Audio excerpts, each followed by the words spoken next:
I'm walking around the department store and I bump into Carroll Shelby. Boom. So Carroll starts chewing me out. What you doing driving them foreign cars? I said, what do you mean? You got them Ferraris and them Maseratis and all them foreign cars. You supposed to be driving an American car. You're an American, ain't you? Yeah. Well, drive an American car. I said, well, in the first place, an American car only does 160. That's all there is to it. Ferrari goes 180. I need a car that does 180 or better to get to work. Because I live 2 miles, from work. And so I can say to my wife, goodbye, dear, and I'm at work, see? And so he's, well, I'm going to tell you something right now. The Cobra people, my people, will build a car for you, and I don't want to see you in another Ferrari as long as you live. You understand that? I said, yeah. I said, how fast is it going to go? It'll do over 200 miles an hour. You're kidding? No, sir, Bob. It'll do over 200 miles an hour because I'm having one built for me, and it's going to have automatic shift. You won't have to worry about no clutch. It's 900 horsepower, 427 cubic inches, and it'll have dual everything. I said, okay, man. Make that car for me. I'm telling you right now, it's going to have dual superchargers, going to have dual horsepower, going to have dual engines in it, going to have dual wheels, dual steering wheels, dual glove compartment, everything. Then it's going to be dual. And you and I will just drive down the highway doing over 200 miles an hour and loving it. I said, okay. Now, I'm like a kid, Christmas Eve, waiting for this car. I've got to have this car. Because, to me, it means a lot. It means that I can put down a lot of people. The kids with them Chevys and the big wheels that go all the way around about the size of the airplane wheels. And the kids always driving downhill and everything. They'll leave me alone now. Hey, you want to drag? No, sir, get away from here. I'll drive by Steve McQueen's house and put him down. Hey, Steve, you don't have this one. Yeah, I love that, man. It's going to be my car, over 200 miles an hour. I just see myself, over 200, over 200, over 200. One night, the doorbell rang.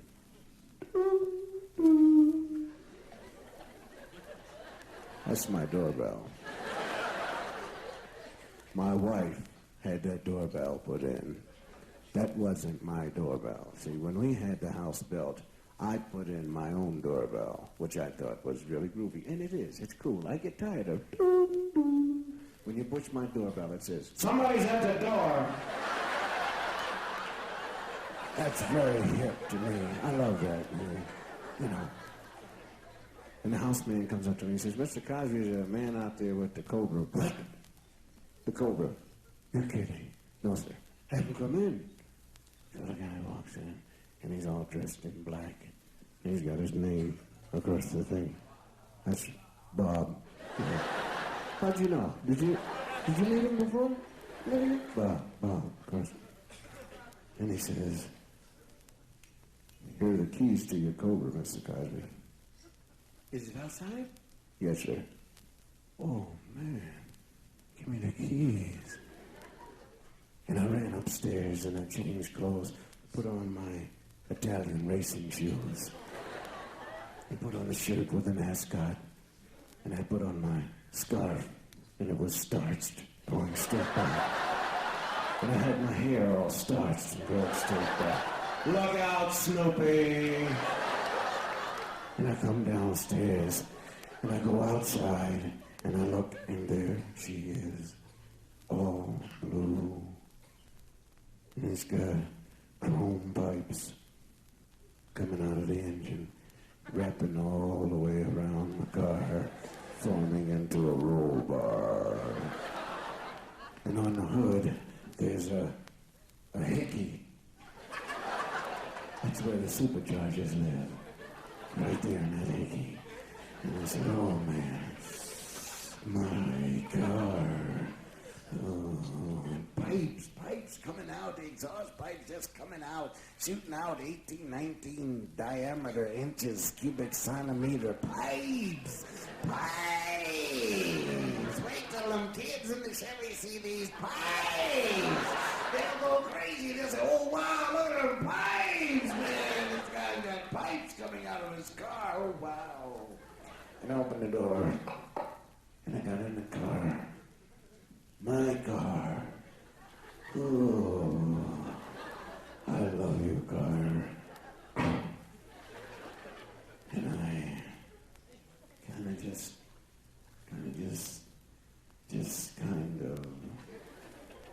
oozed into the seat. My car. I wrapped both hands around the steering wheel, and I just kind of sat there and went.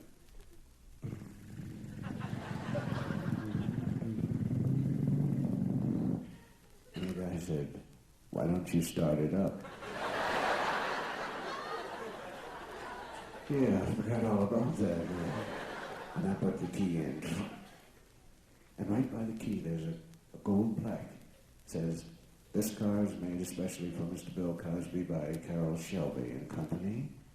900 horsepower, 427 cubic inch engine, dual superchargers, dual everything, and will do over 200 miles an hour, and is faster than anything Steve McQueen owns. When I looked at the speedometer starts at 0, goes all the way up around to 200 MPH. And under the 200, there's still more room. And the words, oh, wow. Oh, and there's a fire extinguisher. Now, this is really groovy, man. A fire extinguisher. Now, can you tell me how many cars have a fire extinguisher so that they're driving down the street, man, you see a house on fire, and you just jump right out of it. And they say, my goodness, thank you so much. I loved it. And the scarf was just sitting there, straight back, flying in the wind. And I put it in neutral and smiled at the guy. 900 horsepower. Oh, boy. And I started it up.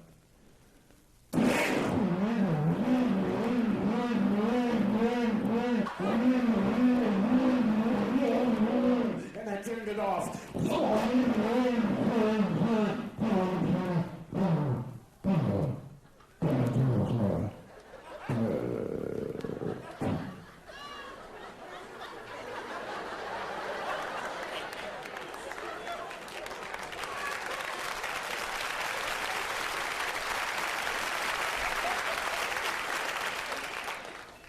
My scarf was limp. My hair was straight up on my head. My Italian racing shoes had turned into sneakers. The fire extinguisher emptied itself all over me. Ladies and gentlemen, I was idling.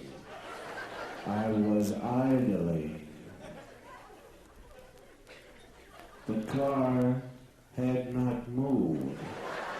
I had not put my foot on the gas pedal, and it was killing people.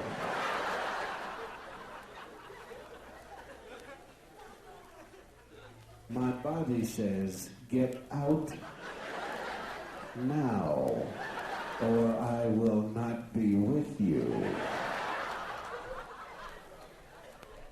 But the mind and the body do not get along well. And so the mind's ego was at stake here. Manhood.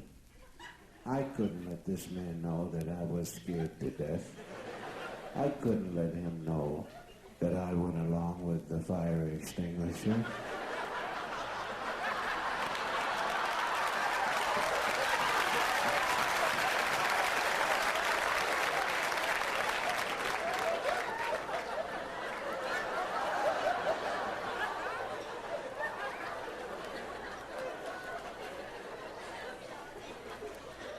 And the man in black said, why don't you take it around the block for a spin? Didn't I?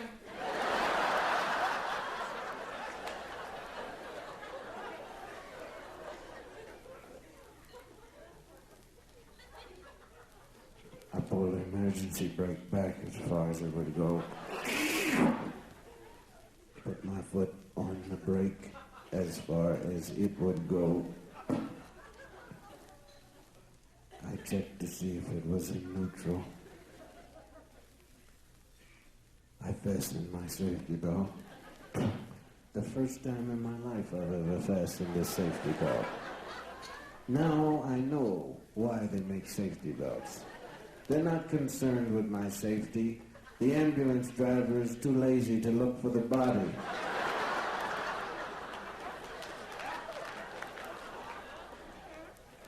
And I started the car because I don't know any other word for it. Up. I put it in drive, emergency brake on, foot brake on. Put it on my own tree 3 times. Turned it off. Was still going around the tree.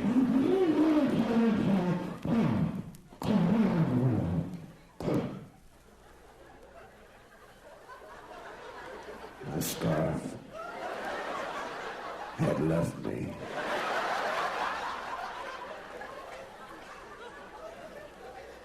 My shoes were run over.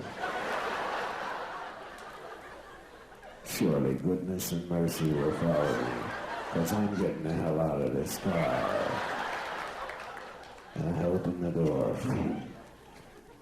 and I took the keys out, and I walked around the car at a distance of about 12 feet. And I went over to the man dressed in black, and I said, take the keys and this car. It's all paid for, and you give it to George Wallace.